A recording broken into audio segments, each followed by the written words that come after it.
नमस्कार, जय जिनेंद्र। स्वागत है आपके अपने ऑडियो बुक समरी चैनल बुद्धि बॉक्स पर, जहां हम आपको बेस्ट फाइनेंशियल बुक्स के निचोड़ को आसान भाषा में समझाते हैं ताकि आप पैसे की असली ताकत को पहचान सकें और अपने जीवन में आर्थिक स्वतंत्रता हासिल कर सकें। आज की किताब आपका पैसा या आपकी जिंदगी। यह सिर्फ एक किताब नहीं बल्कि पैसे के प्रति सोच बदलने की क्रांति है। इस बेस्ट सेलर में बताया गया है कि पैसे को सिर्फ कमाने के लिए नहीं बल्कि बेहतर जिंदगी के लिए कैसे इस्तेमाल करें। अगर आप फाइनेंशियल फ्रीडम चाहते हैं तो यह किताब आपकी लाइफ बदल सकती है। क्या आप जानते हैं 80% लोग जिंदगी भर पैसे के पीछे भागते रहते हैं लेकिन असली अमीरी कभी नहीं पा पाते। लेकिन अगर आप आपका पैसा या आपकी जिंदगी के 9 कदम फॉर्मूले को फॉलो करें तो आप पैसे के मालिक बन सकते हैं, न कि उसके गुलाम। इस ऑडियो समरी में आप सीखेंगे पैसा कमाने और खर्च करने का सही तरीका, कैसे अपने खर्चों को कंट्रोल करके सेविंग्स बढ़ाएं, पैसिव इनकम से वित्तीय आज़ादी कैसे पाएं, अपने पैसे को सही जगह इन्वेस्ट करना सीखें। तो ध्यान से सुनिए, यह समरी आपकी फाइनेंशियल लाइफ बदल सकती है। चलिए शुरू करते हैं आपका पैसा या आपकी जिंदगी की ऑडियो बुक समरी। अध्याय 1, पैसे के जाल से बाहर निकलना। हम में से ज्यादातर लोग पैसा कमाने, खर्च करने और फिर से कमाने के अनंत चक्र, रैट रेस में फंसे रहते हैं। हम सोचते हैं कि अगर हमारे पास ज्यादा पैसा होगा तो हमारी जिंदगी बेहतर होगी। लेकिन क्या वाकई ऐसा होता है? क्या पैसा खुशी देता है?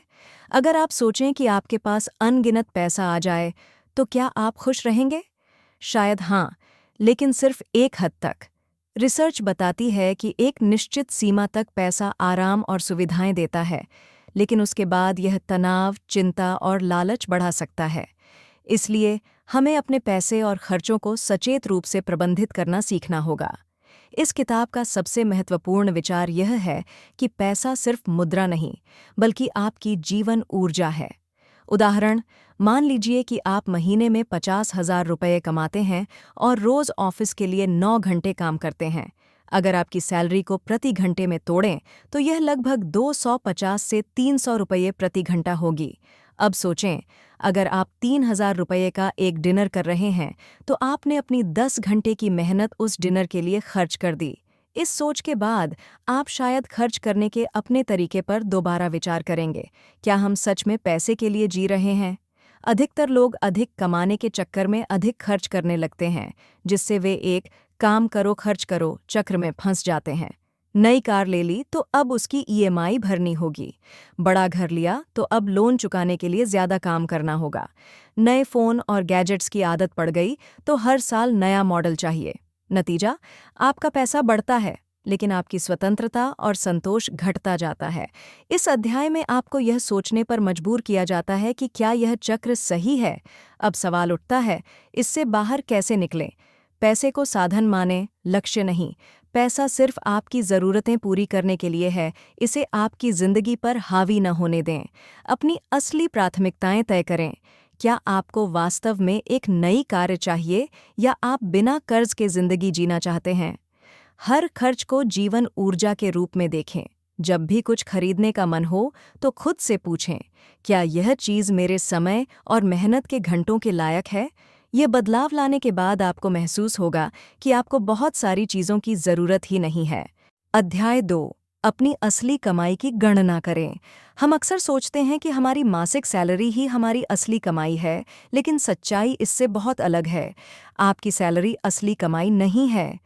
अधिकतर लोग सोचते हैं कि अगर उनकी सैलरी 50,000 रुपये है और वे महीने में 160 घंटे, 8 घंटे x 20 दिन काम करते हैं तो उनकी प्रति घंटे की कमाई 312 रुपये 50 पैसे, 50,000 रुपये बटा 160 होगी।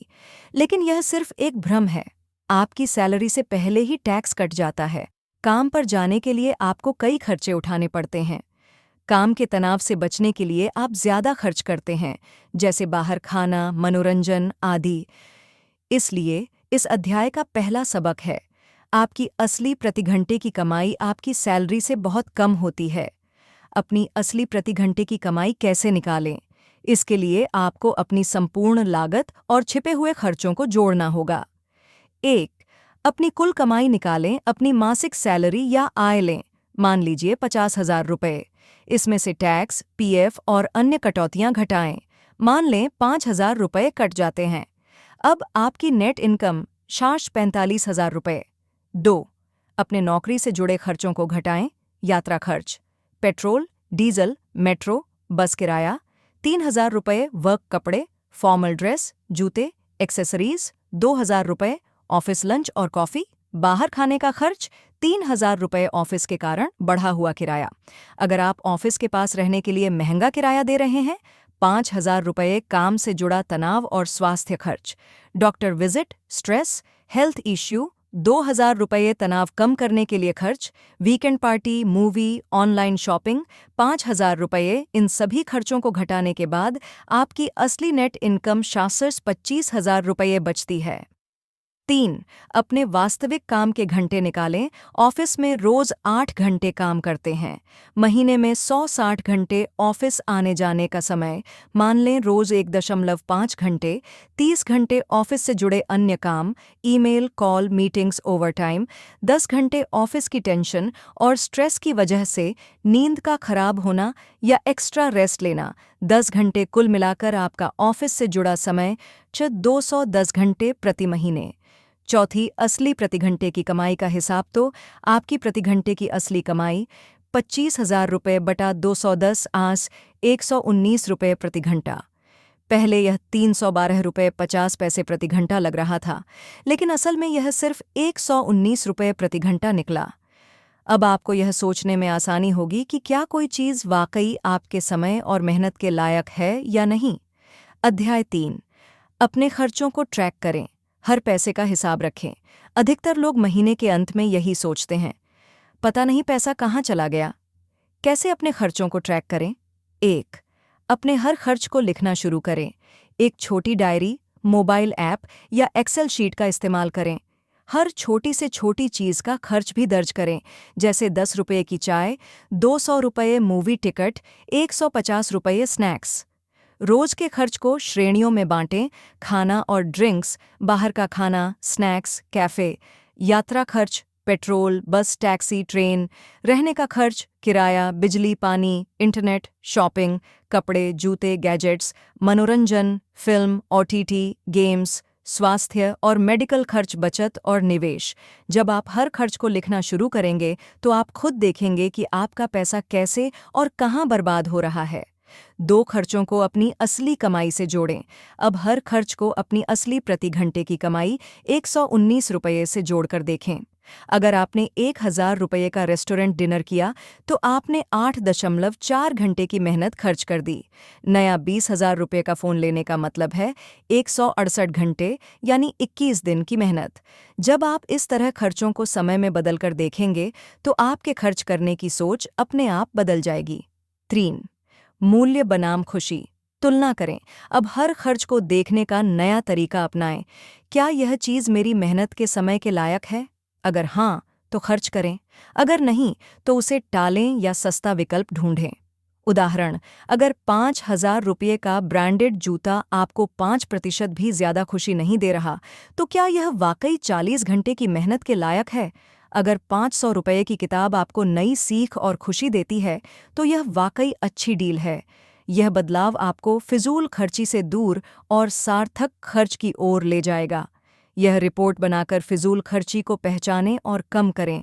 तो आज के ऑडियो बुक समरी के पहले भाग का यही समापन होता है। उम्मीद है कि आपको यहाँ तक की समरी पसंद आई होगी और आपको नए विचार सीखने को मिले होंगे। अगले भाग में हम इस किताब के और गहरे पहेलों को समझने की कोशिश करेंगे। तो जुड़े रहिए बुद्धि बॉक्स के साथ और नए ज्ञान की खोज जारी रखिए। अगर आपको यह पसंद आया तो लाइक करें, शेयर करें और बुद्धि बॉक्स को सब्सक्राइब करना ना भूलें। मिलते हैं अगले एपिसोड में।